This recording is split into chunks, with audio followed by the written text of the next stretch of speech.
Here with Richie, and we are doing Dalu together for the first time. Dalu is something that my Wu style Sifu taught me and all my Taiji uncles and my father, and it is a moving step push hands drill.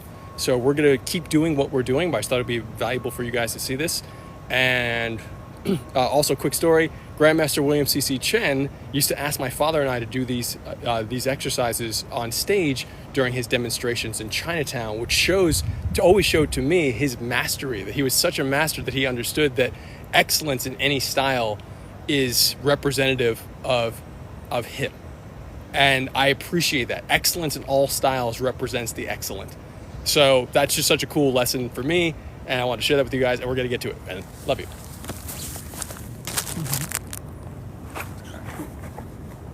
I'll put that way out of space. I think we'll be fine. Look at that. Yeah, it's fine. Oh, and just to give some clarity on what we're doing. So we're going to start with a push, and there's about 3 pushes. 1, a redirect 1, redirect 2. Notice I'm stepping as I redirect. And 3, I then lock the arm. He pulls his elbow down and pulls the leg back to get out of the lock. 2 and 3. He's going to do it to me. And just notice this moment here. This was the first Neigong escape that I learned in a Neigong exercise. And it's probably the most practical escape. I just want to show this real quick. So there's this Neigong exercise from the 12 yin set of Neigong Wu style. And it's called Giant Snake Rolls Over to Fight. And you inhale up, even deeper, inhale, exhale, pressing down, exhale even deeper, push out. You'll find this on my YouTube channel, the Neigong full exercise. But as you finish the exercise, you inhale, finish the movement, you drop the elbow first and pull back and uncover your arm like you're getting someone's arm off of you. And that one small escape, this dropping the elbow, has helped me in so many situations in life, from other martial training, fighting, Brazilian Jiu-Jitsu, to like real life experiences where people are like drunk and they try to lock my arm, and I just go, So that's happened so many times. Less now because I'm a grown-up, but when I was younger, that would definitely happen. So this moment here is just so pivotal of dropping the elbow to essentially get out of the arm lock, softening the shoulder, and just keep that in mind.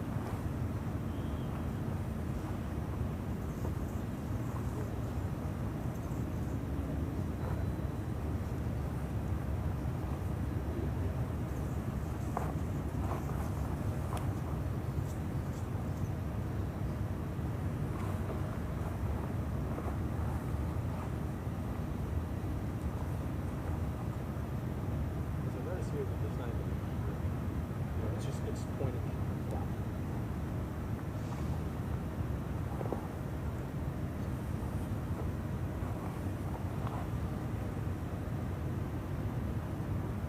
Super important note here too is there's different philosophies or different techniques, we'll call them, not philosophies, but I mean it is a philosophy, but it's also a technique.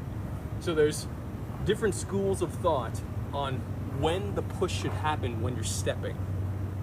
And what I mean by that is that sometimes falling into the push with a step can be valuable, but sometimes it can be like a really horrible thing to do strategically. And it's up to the practitioner to really know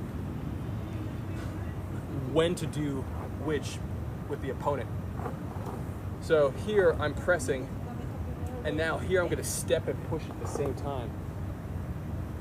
And now I'm stepping and pushing at the same time. But notice there was a little bit of a delay in terms of the rhythm of the first one, of the second one versus this third one, which he's going to lock. So it's important to note these differences in rhythm because all of them are different strategies. And if you're not cognizant of that, you may just be doing one at any given time and not know. And so those are deeper conversations for another time, but it's important to note that.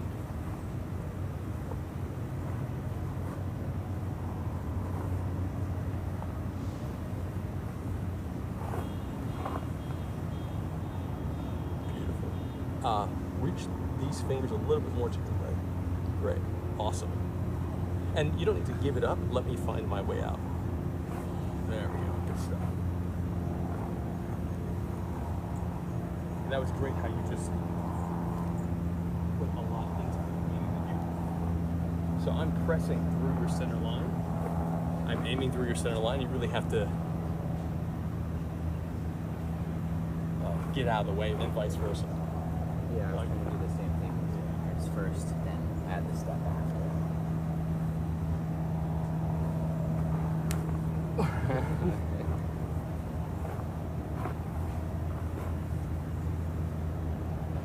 Good stuff.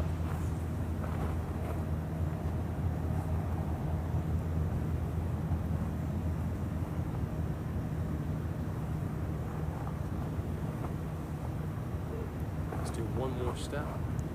This time, one extra step to switch sides. Oh, Yeah. Now you're going to step, retract that leg more, and roll this arm. Oh, yeah.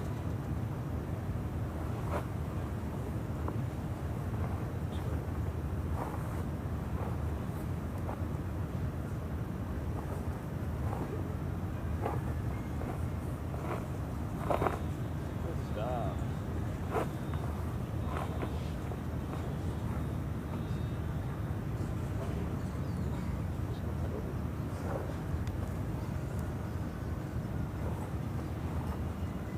And aim for the elbow.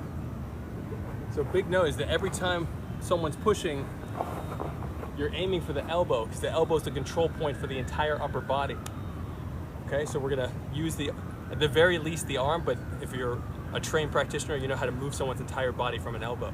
So here, you're going to, he's flipping the elbow, and I step and brace myself. Then I drop the elbow to get an escape, and he's still holding the pressure. So I have to get out. Ooh. And then he rides my pressure back and steps. Then I aim for the elbow, he presses.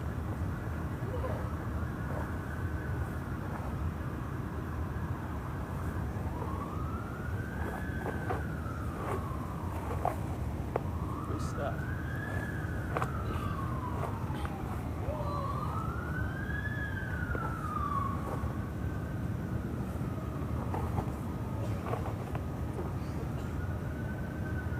And really aim for the elbow. Boom, there's the elbow. Good stuff.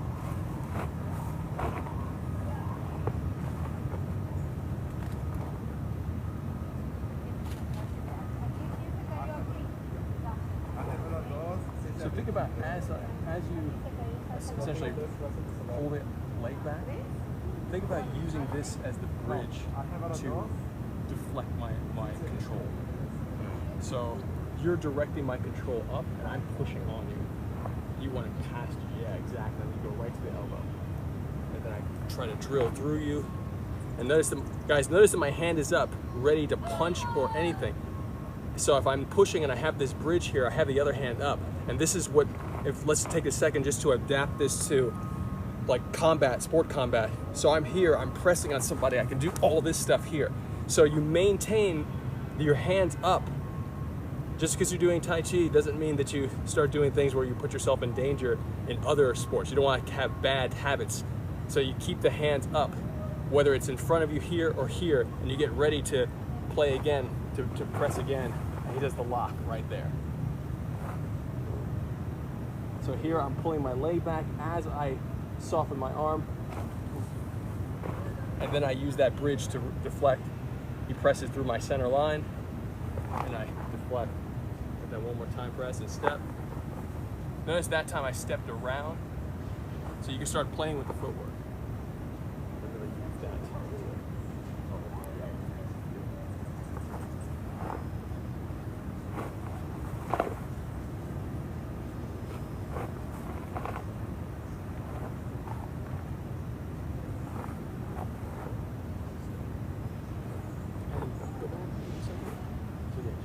I recommend here or up here. Yeah, just making sure that's active for your defense.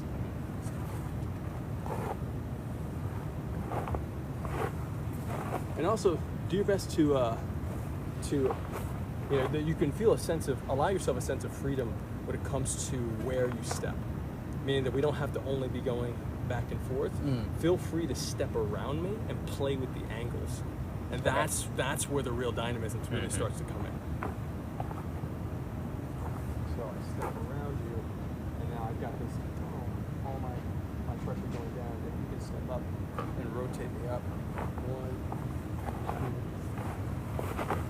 1, 2. Beautiful.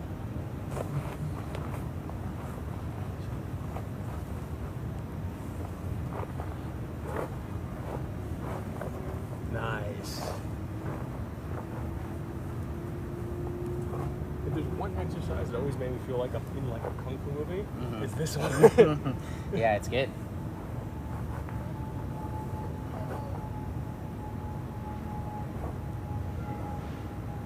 Let me just get a little closer to articulate this too. So guys, I was saying that this is the one exercise that made me feel like I'm in a kung fu movie, and I love that. But it's easy, especially if you don't know what you're looking at right now. It's super easy to misinterpret what's happening here, or if you're playing it, it's super easy if you're not paying attention to start getting sloppy with the arm positionings. So if you don't have the arm positioning clear, elbow bridge. I'm bridging at all times. That means that if I'm playing with my elbows, if we're sparring here, if I'm throwing an elbow, or if I'm creating a check where I want to check someone's guard, and I check their guard with a parallel arm, just to push them back and do something, all that stuff is still what you're playing with here. So I'm really doing my best to maintain this bridge or ward off to a certain extent, and then add a press to the center line. This hand going down, this oftentimes is a check or reminder for your partner to sync their belly, qua area, hips area, etc. But this is also, we've talked about this in the past, from a judo standpoint, being able to do a knife arm to essentially create distance and start setting up throws, etc. So all of these positions can translate into other martial positions. But if you're not cognizant of that and you're just moving your arms around, then the intention isn't woven into the work.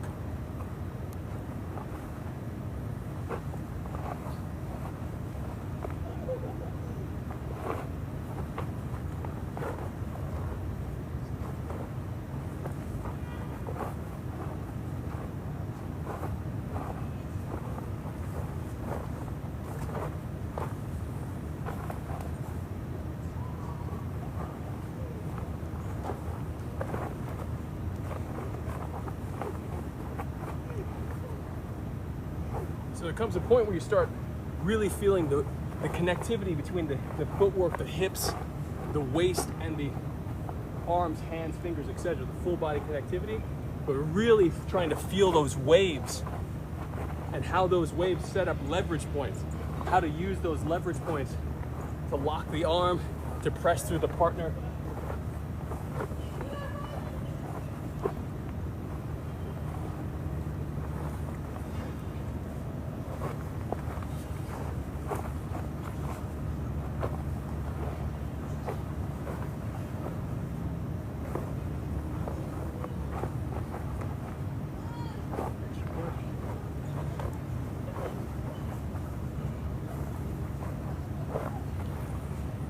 Extra push? Or just left side now? Was that the third one? Well, yeah, if you do one more. Just do one more anyway. Was that it? Yeah, well, we switched to... We switched to this one. Yeah. There we go. Okay, so no, one, stay there, or... 2, and we'll stay here. 1, 2, very nice. 2.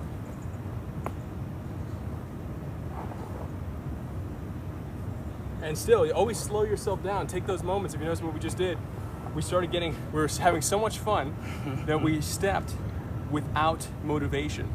So you have to bring yourself back to the reality of motivation. Otherwise, you know, it's a great exercise, but you're not getting the live component, live pressure. Pressure's real. How pressure's applied, when it's applied, all those timings depend on drill versus sparring, etc. But pressure is real. And if you can give yourself the reality of pressure, then you can respond to the reality of pressure, and then doesn't matter if it's drill or live, you know how to respond to pressure. So make sure the pressure is real and that you're not just taking steps without real pressure.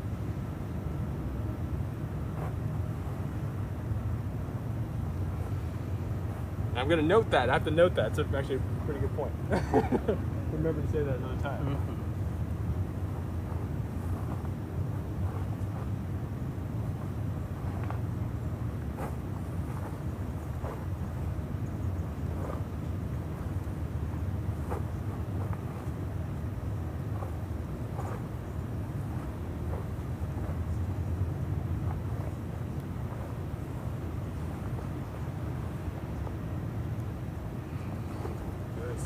And so, you know what?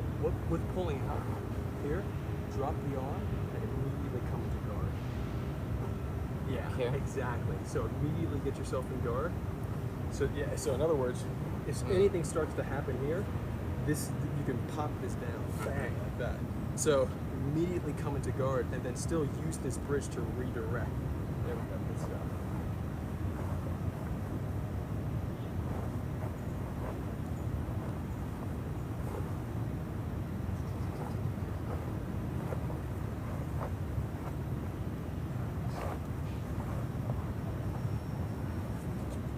Good stuff.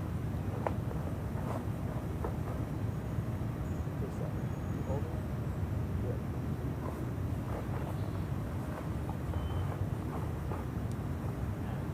It's right there. This one here. Come right over. There we go. Good stuff.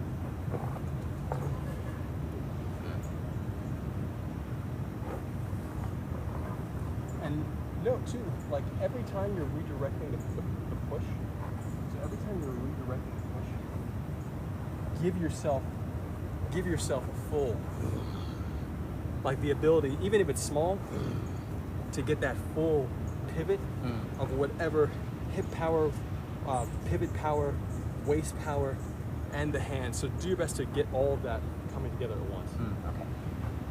Try. I think we're super are we super silhouetted? Going in and out of frame too. Let me try to put this over here. There we go, look at that, better lighting. There we go, that's something. Maybe it's just the shadow. Maybe. Which way you want to go? You know what's gonna end this. You know, guys, I love you. I'm gonna end this stream. And if you ever have a thought, question, or idea, yeah, just put it there and I will do my best to address it. And once again, I'm Coach Jan, and we got Richie Stores here, wonderful Tai Chi teacher, practitioner, push hands player, and we love you guys. Take care. Bye.